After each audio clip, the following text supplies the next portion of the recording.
On election night, chances are this is where you'll be, on your couch watching the television. But a lot of people like to have other outlets to get their information from. 2 in 3 people will probably have their laptop, their tablet, or their smartphone in hand while they watch the returns on TV. So I looked up a few apps that follow the Electoral College. The first one is called Electoral Vote. It's simple, and better yet, it's free. It follows the presidential election as well as the Senate elections for up-to-the-minute results. There's also a website for this app, electoralvote.com. 270 to Win follows the Electoral College as the returns come in, but is limited to iPads only.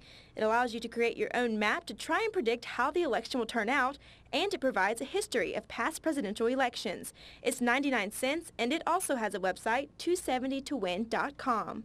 And for $1.99, you can get the 2012 map, the presidential election app. Like the others, this app will have live Electoral College updates to help keep you connected to the presidential election.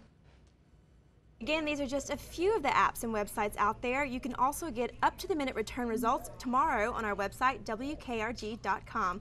Live in the Web Center, Avery Cotton, News 5.